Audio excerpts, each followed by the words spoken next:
Hi friends, என்ன வீடியோன்னு பார்த்தீங்கன்னா, இன்றைக்கி நம்ம வீட்டில் அதாவது புதன்கிழமை 10ஆம் தேதி இன்றைக்கி நம்ம வீட்டில் என்ன சாப்பாடுன்னு பார்த்தீங்கன்னா, சோறு பொங்கியாச்சு, ரசம் வச்சாச்சு,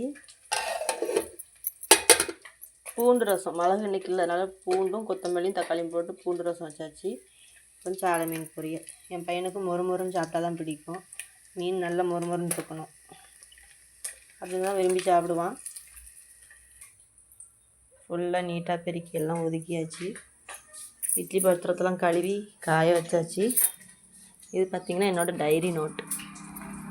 டெய்லி நடக்கிறது, டெய்லி இல்லை, எப்போது மனசு கஷ்டமாக இருந்துச்சுன்னா என்னோடய டைரியை எடுத்து எழுதிடுவேன். சப்போஸ் உடம்புக்கு முடியலை, மன அழுத்தமாக இருக்குதுன்னா இப்படி எடுத்து எழுதுனா கொஞ்சம் எனக்கு கொஞ்சம் லேஸாக இருக்கும். அதனால் எப்போ வாரத்துக்கு 2 வாட்டியாவது எழுதிடுவேன். சந்தோஷமாக இருந்தாலும் எழுதுவேன், கஷ்டமாக இருந்தாலும் எழுதுவேன். இந்த மாதிரி பழக்கம் உங்களுக்கும் இருக்காங்கிட்டு கமெண்ட் பண்ணுங்கள். அப்புறம் வாங்க 2வது ரூமு பார்க்கலாம். இந்த ரூம் தான் காலைல பார்த்தீங்க, பெட்டு எப்படி இருக்குது பாருங்கள். இப்போ எல்லாமே நீட்டாக மடக்கி வச்சாச்சு. குளிக்கிறதுக்கு துணி எடுத்து வச்சாச்சு. இது பையன் சாயங்காலம் ஸ்கூலுக்கு போய்ட்டு வந்து கொடுக்குறதுக்கு துணி எடுத்து வச்சாச்சு. எல்லாமே நீட்டாக ஒதுக்கியாச்சு. ஜன்னலை பூட்டியாச்சு பாருங்கள். வெளியே ஒரே குளிர்ந்த காற்று அடிச்சிட்ருக்கு. அது லைட்டு போட்டோன்னு வெளிச்சம் வருது. அதுங்க இவ்வளோ இருட்டாக இருக்குது பாருங்க. கொஞ்சம் வெயில் அடிக்கி, அப்புறம் இருட்டுது, குளிர்ந்த காற்று அடிக்கி. இப்போவுமே ஜன்னலாம் மூடி போட்டால் தான் நைட்டு நல்லா வெதுன்னு இருக்கும் படுக்கும்போது.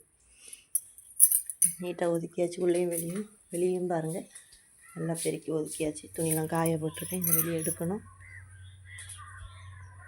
எல்லாம் வெளியே பெருக்கி நீட்டாக ஒதுக்கியாச்சு.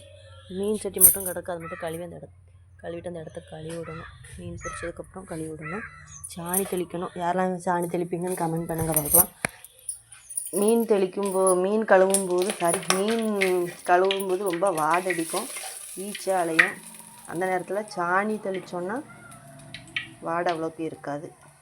ஓகே ஃப்ரெண்ட்ஸ், வீடியோ பிடிச்சிருந்தா லைக் பண்ணுங்கள். நம்ம சேனலை மறக்காமல் சப்ஸ்கிரைப் பண்ணிவிடுங்க. பாய்.